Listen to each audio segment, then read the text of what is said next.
नमस्ते। तो आज हम इस बुक का चैप्टर नंबर 2 और चैप्टर नंबर 3 करेंगे। तो चैप्टर नंबर 2 का नाम है लाइफ इज डिफिकल्ट। तो जैसे कि हमने प्रीवियस लेक्चर में डिस्कस किया है कि चैलेंजेस ही लाइफ को मीनिंग देता है। विदाउट चैलेंजेस लाइफ का कुछ मीनिंग नहीं होगा। ये हमने फर्स्ट लेक्चर में क्लियर कर लिया। अब इस लेक्चर में पहले ये हम समझते हैं कि डिफिकल्टीज क्यों नेसेसरी है। देखिए, बहुत लोग ना लाइफ में पर्पस ढूंढने का कोशिश करते हैं कि यार लाइफ में एक पर्पस चाहिए, कुछ करना है। बट जब आप कोई पर्पस ढूंढते हो, क्या आपने ये नोटिस किया है कि हर एक पर्पस आपका कुछ इंटरेस्टिंग और बड़ा रहता है। आप कुछ इस टाइप का पर्पस चॉइस करते हो क्या? नहीं, आज मैं सुबह उठूंगा, अपने पैरों से चल के जाके किचन से पानी पी के आऊंगा। ये पर्पस नहीं है। और आपको भी पता है ये पर्पस नहीं है, क्योंकि बहुत सिंप्लीफाइड टास्क है। ये एक डेली रूटीन वाला टास्क है। इतना आप कर चुके हो, आप बोर हो चुके हो। तो the moment you are seeking purpose, जब भी आप बोलो ना मुझे पर्पस चाहिए, आप बेसिकली एक डिफिकल्ट सिचुएशन सबकॉन्शियसली चाहते हो कि मिले, जो बहुत लोगों ने फेस ना किया हो और जो सिर्फ आप फेस करो और कुछ इंटरेस्टिंग करो। और at the end of the day जो भी सक्सेस आएगा, दैट इज एन आउटकम। ठीक है, लाइफ इज सिंपल। आप कुछ दोगे, आपको कुछ मिलेगा। ठीक है, गिव एंड टेक बहुत सिंपल है लाइफ में। तो this is the fundamental nature कि चैलेंजेस आएंगे और आपको चैलेंजेस भी चाहिए पर्पस, एक पर्पस डिफाइन करने के लिए। विदाउट चैलेंजेस पर्पस भी नहीं आएगा। ठीक है, चलो इतना हमने समझ लिया कि डिफिकल्टीज नेसेसरी है लाइफ को मीनिंग देने के लिए।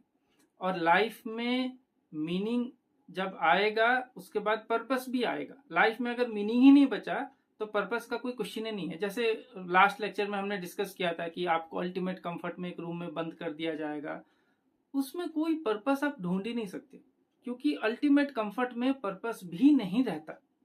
और विदाउट पर्पस लाइफ लीड करना बहुत टफ हो जाता है। अच्छा, ये क्लियर हो गया। नेक्स्ट स्टेप है कि जैसे जैसे लाइफ में चैलेंजेस आते हैं, स्ट्रेस क्यों आता है। हम मेंटली डिस्ट्रेस्ड हो जाते हैं, मेंटल हेल्थ इफेक्ट होने लगता है। इसको अगर हमने एक बार समझ लिया ना अच्छे से, स्ट्रेस तो आएगा बट आप मैनेज करना सीख जाओगे। बेसिकली स्ट्रेस मैनेजमेंट हो जाएगा। अब इसको अच्छे से समझते हैं। देखिए, आप जब भी समझ लीजिए आपका जो स्किल है, आप लेवल 11 में हो और आपको एक नया जॉब लेना है, तो आप क्या करोगे? आप लेवल 11 से लेवल 12 जाने का कोशिश करोगे। तो जैसे ही लेवल 11 से लेवल 12 जाने का आप ट्राई करोगे, दैट मीन्स आपको कुछ नए स्किल्स सीखने पड़ेंगे, नए चैलेंजेस टैकल करने पड़ेंगे। तो वैसे वैसे क्या होता है कि आपका बॉडी एंड माइंड जो कि लेवल 11 में एडजस्ट हो गया था, लेवल 11 का जो एनवायरनमेंट था उसमें वो एडजस्ट हो गया था, अब वो ट्राई कर रहा है लेवल 12 का जो नया एनवायरनमेंट है उसमें अपने आप को ढालने के लिए। तो स्ट्रेस हमेशा ट्रांजिशन फेज में आता है। द मोमेंट आप लेवल 12 में पहुंच गए और आपने वो स्ट्रेस झेल के लेवल 12 में आ गए, द मोमेंट आप लेवल 12 में आ जाओगे आप फिर कंफर्टेबल हो जाओगे। आप लेवल 12 का काम करने लगोगे, लेवल 8 वाले सोचेंगे यार क्या काम कर रहा है, बट अब आप कंफर्टेबल हो गए। तो बेसिकली हमेशा आप देखना स्ट्रेस एक ट्रांजिशन फेज में ही आता है। और इंटरेस्टिंगली, अगर ट्रांजिशन फेज नहीं आता है लाइफ में या स्ट्रेस नहीं आता है लाइफ में, दैट मीन्स आप ग्रो नहीं कर रहे हो, आप एक लेवल से दूसरे लेवल नहीं जाना चाहते। अच्छा, आप बोलोगे मुझे एक लेवल से दूसरे लेवल जाना ही क्यों है? देखिए, नॉर्मली कैरियर के लाइफ में तो एक लेवल से दूसरे लेवल जाओगे तो आपको इन रिटर्न अच्छा सैलरी, अच्छा स्टेटस मिलेगा। बट सब बोलते हैं यार लाइफ में ग्रोथ होना चाहिए, ग्रोथ होना चाहिए। लाइफ में ग्रोथ क्यों होना चाहिए? देखिए, बहुत सिंपल है। समझ लीजिए आप इंडिया में रह रहे हैं, बहुत सालों से रह रहे हैं और एक ही जगह पे रह रहे हैं इंडिया में, एक पर्टिकुलर किसी टाउन में। आप जब तक उस पर्टिकुलर टाउन में रहते रहते बोर नहीं होंगे, तब तक आपके दिमाग में ये थॉट नहीं आएगा अरे आज ना घूमने चलते हैं, ये टाउन छोड़ के किसी और टाउन में थोड़ा घूम के आते हैं। अच्छा, जब आप घूमने जाओगे, गाड़ी निकालोगे या प्रॉब्लम्स तो आएंगे। समझ लो आप गाड़ी पड़ा हुआ है, बहुत दिनों से आपने सही नहीं करा, उसको रिपेयर करो, या फिर पब्लिक ट्रांसपोर्ट में भी गए, उसमें भी थोड़ा सा प्रॉब्लम होगा, तो जो भी है। So the moment you go from one stage to another stage, transition phase में स्ट्रेस आएगा ही आएगा। और दूसरे तरीके से अगर आप इसको समझो कि स्ट्रेस इज एन इंडिकेशन कि आप कुछ चेंज चाहते हैं, और ह्यूमन बीइंग के अंदर फंडामेंटली ये समहाउ एनकोडेड है कि उसका मेंटल हेल्थ सही रहता है जब तक आप एक लेवल से दूसरे लेवल तक जाते रहोगे। द मोमेंट आप किसी लेवल पे स्टेगनेंट हो जाओगे, आप समहाउ बोर्डम आ जाएगा, और वो बोर्डम आपको फिर मेंटल हेल्थ सिनेरियोज में ले आएगा, जिसमें आपको सडनली अच्छा नहीं लगेगा। ठीक है, तो चैलेंजेस होना बहुत जरूरी है लाइफ में, और हर एक चैलेंज आपको एक लेवल से दूसरा लेवल लेके जाए, ये भी होना बहुत जरूरी है। ठीक है, ये पॉइंट हम समझ गए।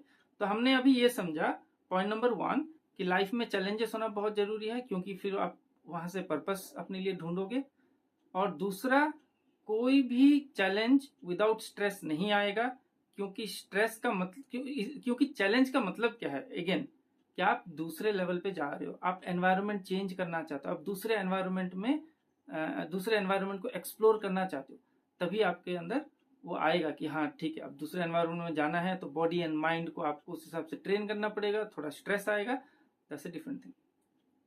ठीक है, तो अगर ये क्लियर हो गया ना कि स्ट्रेस हमेशा ट्रांजिशन फेज में आएगा, और स्ट्रेस हमेशा कांस्टेंट नहीं रहता, बट कभी कभी क्या होता है ना, जो ट्रांजिशन फेज में स्ट्रेस को झेल नहीं पाते, या फिर उस पर्टिकुलर स्ट्रेस में वो रह जाते हैं और उससे उभरते नहीं है, वो फिर नीचे नीचे नीचे नीचे जाने लगते हैं। मतलब बेसिकली आपको लाइफ ऑलरेडी चैलेंजेस दे रहा है कि भाई ये तुमको करना है, और ये डिफिकल्टीज तुमको ना टैकल करना है, और आप अपना माइंडसेट ऐसे बनाए हो कि डिफिकल्ट सिचुएशन को और भी डिफिकल्ट कर रहे हो, ये ज्यादा डेंजरस है।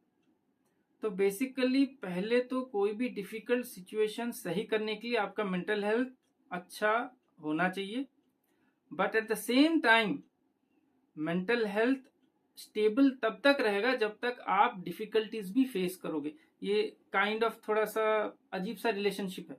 मतलब डिफिकल्टीज फेस करने के लिए आपको एक सही मेंटल हेल्थ चाहिए, at the same time difficulties अगर आप फेस करोगे तो आपका जो मेंटल हेल्थ सही है ना, वो सही बना हुआ रहता है, मतलब बरकरार रहता है, स्टेज स्टेबल।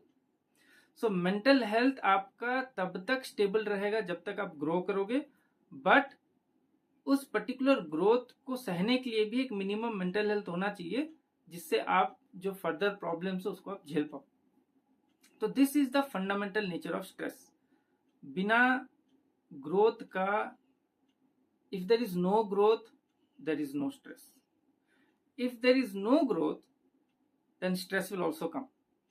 ठीक है, ये वैसा वाला कॉम्प्लिकेटेड है। तो फिर से, अगर आपका कोई ग्रोथ नहीं है, स्ट्रेस तो नहीं आएगा, बट स्ट्रेस एक दूसरी तरफ से आएगा, जो एक अलग टाइप का स्ट्रेस होगा, बोर्डम वाला स्ट्रेस होगा, अच्छा नहीं लग रहा होगा। ठीक है, but the moment you grow, वो जो स्ट्रेस आएगा तो वो भी अलग टाइप का स्ट्रेस होगा। तो वो वाला जो स्ट्रेस होगा वो आपका मेंटल हेल्थ को बरकरार करके रखेगा। बट आप अगर स्टैग्नेंट रह गए और आपका मेंटल हेल्थ डिटोरेट होने लगा, फिर थोड़ा सा आपको प्रॉब्लम हो जाएगा। तो ये हमने चैप्टर नंबर 2 में एक्सप्लेन किया कि लाइफ डिफिकल्ट है, चैलेंजेस आएंगे, उन चैलेंजेस में आपको पर्पस ढूंढना पड़ेगा अपने लिए। ठीक है, और ये सब चीजें। अब नेक्स्ट चैप्टर जो है वो है everything starts with a thought. अब चैलेंजेस आ गए, अब चैलेंजेस को कैसे टैकल करें, थॉट प्रोसेस को कैसे डेवलप किया जाए कि हम चैलेंजेस को टैकल करें, ये हम नेक्स्ट लेक्चर में करेंगे।